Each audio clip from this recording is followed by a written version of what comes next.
Hi, I'm John Nerrell, and welcome to the Mid-Career GPS podcast. If you're feeling stuck in your career and overwhelmed by what steps to take, I can help you.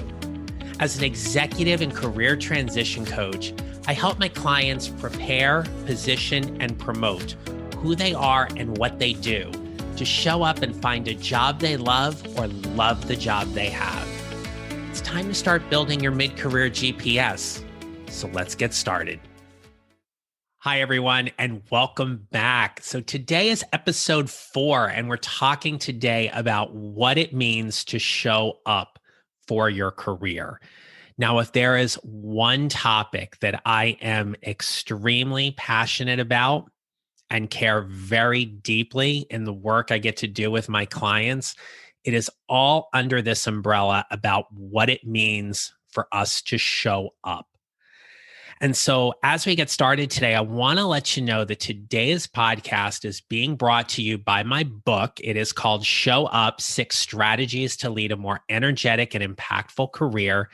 You can find it on Amazon at a special rate for the month of January at $1.99 for the Kindle edition. So I certainly invite you to check that out. And one of the things that I am most grateful but also honestly very touched about is that when I wrote this book and it was published less than a year ago, the feedback that I have gotten, you will see this in the reviews, be it on Amazon or also on Goodreads. My heart is warmed by how this book has been received and what people have shared about how the message in this book has impacted them. I don't take showing up lightly. And that is why writing this book was so important, because to get this book out there, it took a lot for me to reflect on not only what had happened and the events that happened in my own life, but also hearing from people, not only just my clients, but when I was interviewing and I would hear people come into interviews and they would say things like, well, I need to show up. Or my clients would say, I feel like I need to show up a little differently at work. And the thing about showing up is that it's one of those buzzwords that if we are not specific in how we define what it means to us, its meaning can actually get lost. And so writing Show Up was a true labor of love for me because the book is separated into 3 very distinct parts. So the first part of the book, you can think of it in a way, it's kind of like my memoir.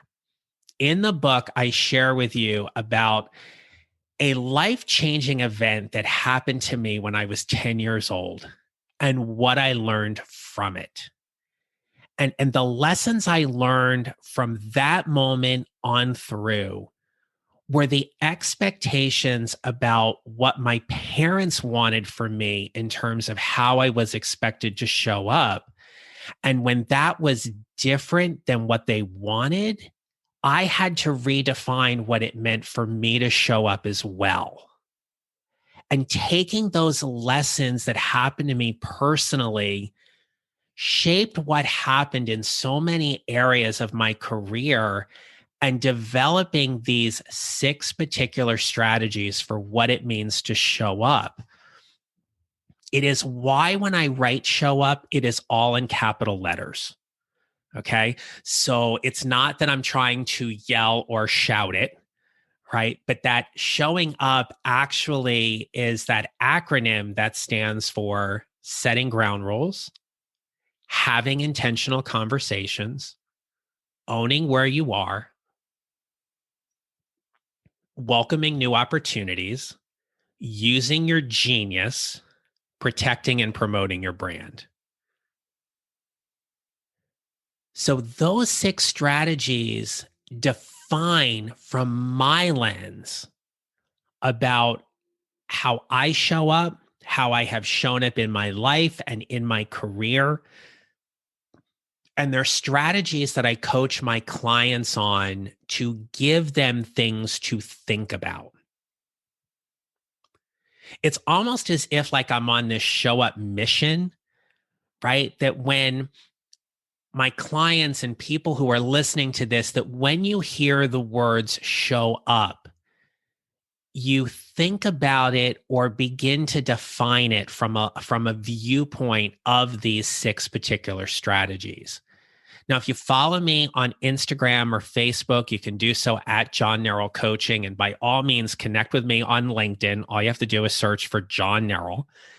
But you'll often see in my posts that I hashtag show up 6 strategies, because so much of what I share is encompassed under this umbrella of what it means for us to show up. And showing up is personal. How you show up is all about the energy you are bringing. It does not need to be the same way that I show up.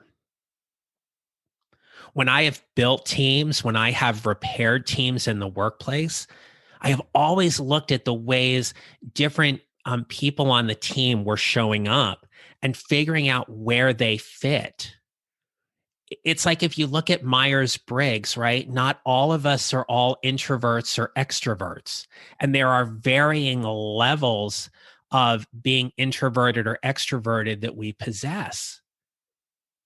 It would be honestly, I think it would be a pretty draining world if we were all extroverted, right? And the same thing, it might be a pretty lonely world if we were all introverted. We find ways in how we connect and how we relate.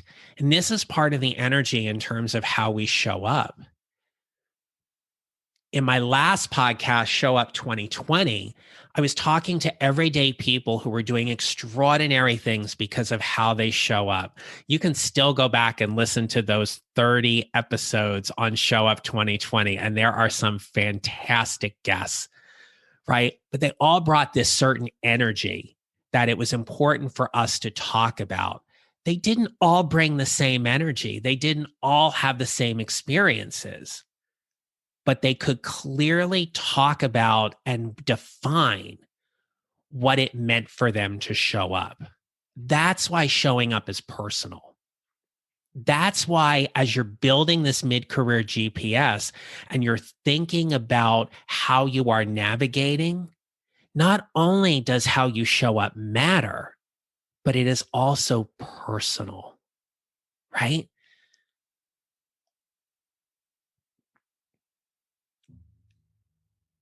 So when I was hiring, and I've had opportunities to serve as a hiring manager for numerous positions throughout my career, I personally loved interviewing, whether I was the candidate being interviewed or I was interviewing potential candidates. There's something about getting an opportunity to talk to someone and learn more about them and see if they are the right fit for that position. And a lot of times in the positions that I was interviewing for, and you'd ask that kind of behavioral question, right? That asks them something about how do they work best, right? Do they work best independently or do they work best collaboratively? And there was this common theme. And people would say, "Oh, well, I'm a great collaborator. You need to hire me because I'm a team player." And even today, I hear that and kind of like my skin crawls, right? Almost to the point where I could like feel lunch coming up a little bit, like, ugh, right? Because when I would hear that, I would just be like, oh, and I would wait. I wouldn't say anything. I would wait because I wanted to see if they were going to define what being a team player meant to them. And practically everyone that I can think about that I interviewed over the years, like no one ever went back and clarified it. And so there were times when I'd be like, well, tell me what you mean about by being a team player, because I'm not so sure you play on a team the same way I do. Right? Teams are cohesive for a variety of reasons.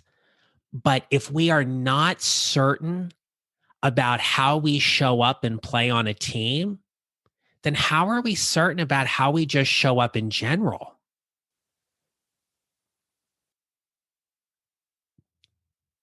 How we show up matters. And we have to be really clear about how we set those ground rules, right? How we have those intentional conversations and own where we are. And we welcome new opportunities and we use our genius and we protect and promote our brand. All of those things. And throughout this podcast, we're going to take a deeper dive into more specifically those strategies. But in a few moments, I'm going to talk about one in particular that as you are building your mid-career GPS, you absolutely need to be focused on. I spent 14 years in my career as a middle school mathematics teacher. And I got to tell you, it was one of the best jobs I've ever had. My heart has broken for students and parents and teachers who, because of the pandemic, have not been able to be in schools and with in-person instruction now for almost a year. Right. And you can go back and listen to Show Up 2020. And I interviewed a handful of passionate and dedicated educators and educational leaders from various places across the country and what they were doing, right? But as a middle school mathematics teacher, here was the thing I loved about it. It was instant feedback on how I was doing every single day. Every 45 minutes, I got a different group of students, and they had no problem telling me when I didn't do a good job. It's the great part about kids who are between 11 and 14, right? I don't have children. I'm very blessed to have a godchild, a goddaughter, and two godsons. But not having children of my own, there was this thing about I was like, oh my gosh, I got 25 of them here in my room. And, there were days when the hormones kind of got the best of them. Right. And it was I often found there were days when I had to be really good at understanding their barometer and where they were at, and days when they wanted to be treated like an adult and days when they didn't. Right. But when you teach math, and math is a difficult subject for a lot of people, there has to be engagement. So my job was to get them to think about mathematics in a very different way that wasn't intimidating or frightening. So one of the first lessons that I would do at the beginning of the year was give them a simple addition problem. And I'm going to give you one right now. And if wherever you're, if you are driving, you can do this in your head. Okay. Hold on. Sorry about that. I had to take a drink of water. You don't have to write this down, but I'm going to give you 2 3-digit numbers. 471 plus 528. 471 plus 528. And I would ask my students to add them up. And because of the way they were taught, in the way they believed they had to do it, they would add up the ones column. 1 plus 8 is 9. They would add up the digits in the tens column. 7 and 2 is 9. And they would add up the digits in the hundreds column. 4 and 5 is 9. And I would walk around the room and I would watch them do this. And it was fascinating to me to see how they were pretty much all doing it the same way, because that's the way they were taught. And so I would share with them after a while that I tended to add from left to right. And so I would look at the problem on the board and I would go, well, 400 and 500 is 900, and 70 and 20 is 90, and 1 and 8 is 9. So that's 999. And they'd be like, wait a minute, you can't do that. I was like, what do you mean I can't do that? And they're like, you're not supposed to do it that way. I said, who said? And they would like rattle off whatever teacher they had or whatever. And I said, oh, well, I'm going to have to go talk to Mrs. So-and-so or whatever. But that was the way I saw things. Even as a kid, when I added quote unquote, not traditionally, I added left to right instead of right to left. And I could track those place values in my head. That to me was part of my genius. And I say genius in terms of a certain skill that might be a little different than other people. What I learned in that is that there doesn't have to be a quote unquote right and wrong way to do it, but we're talking about quality. We're talking about efficiency. We are talking about being able to get the work done. And so when you think about how you show up at work, who are you as an employee? Who are you as a leader? And what are you good at? I mean, really good at. And what are you not?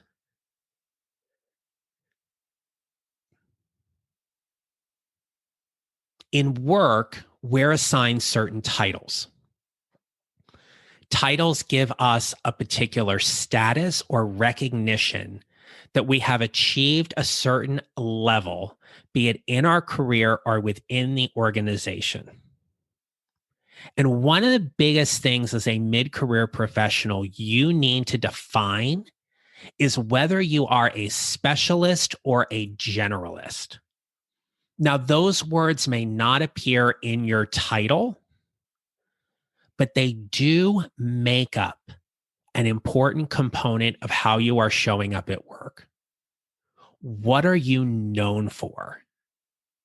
How you show up contributes to your impact. You may have a knack for IT, but your knack may not be in managing people.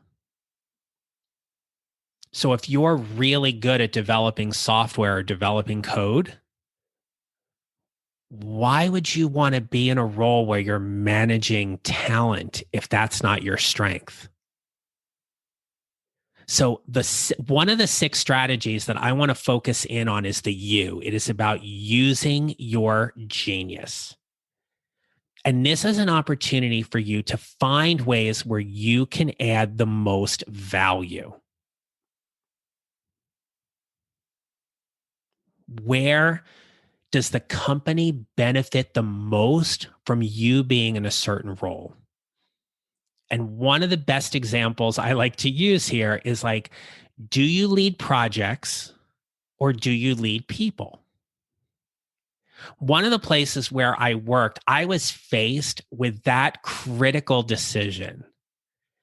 And I was given an opportunity to decide which way I wanted to move in the organization. I could either get on a large scale project, leading a team of people, but focusing more on the technical aspects of the project that needed to be done, or I could work specifically on building, developing talent, professional development, managing a team of people, and working alongside someone, my boss, helping her with the day-to-day operations of the team. Which one do you think I chose? I chose the job that aligned more closely with my genius and what I was going to be the happiest with. And that was the job in terms where I was leading people. Could I have done the other job?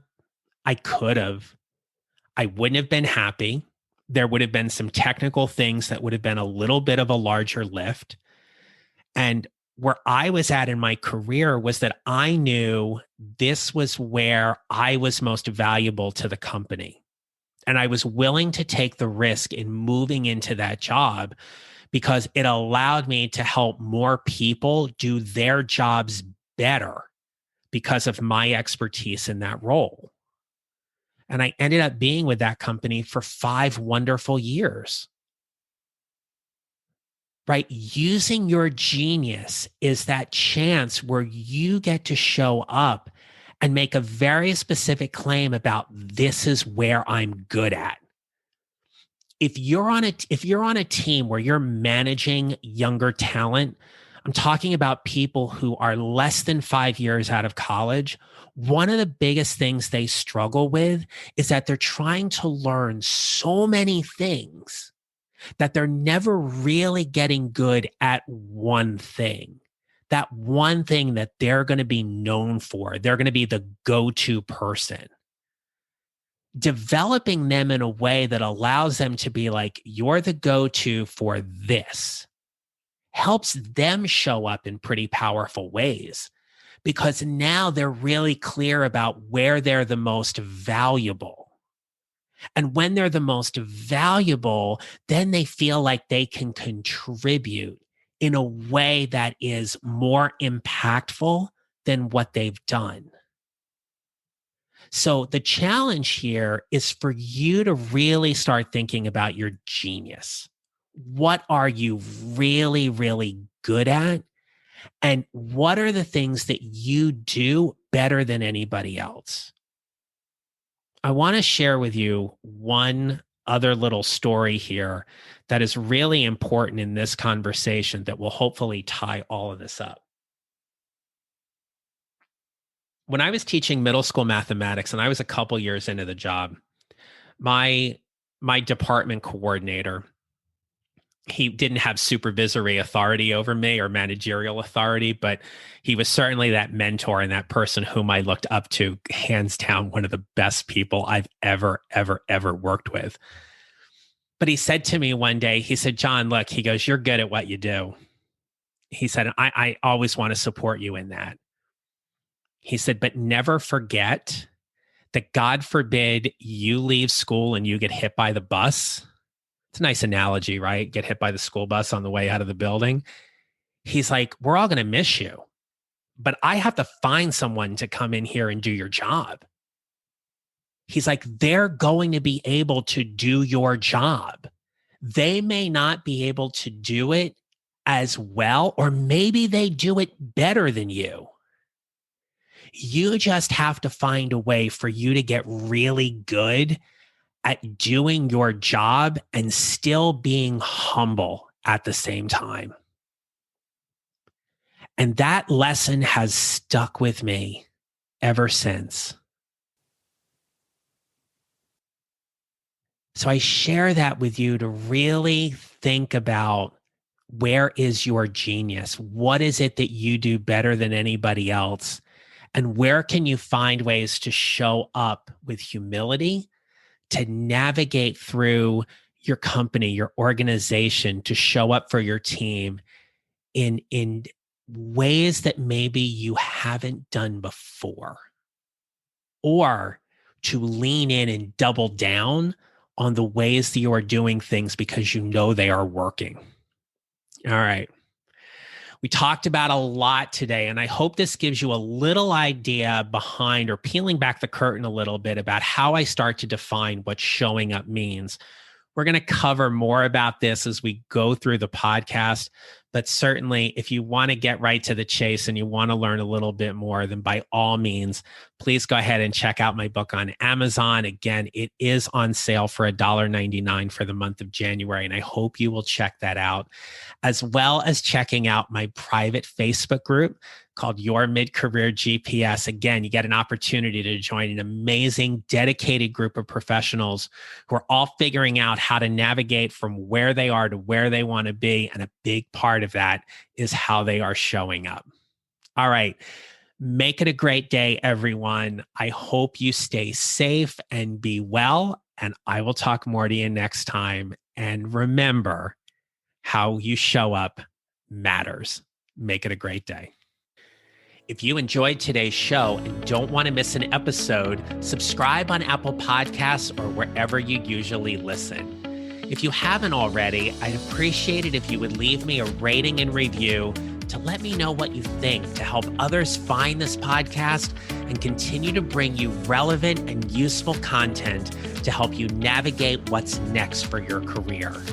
And if you're ready to create your mid-career GPS and get rid of the overwhelm so you can find the job you'll love or love the job you have, visit my website at johnneral.com for more information about joining my private Facebook group and scheduling a free consult with me so we can start building your mid-career GPS together.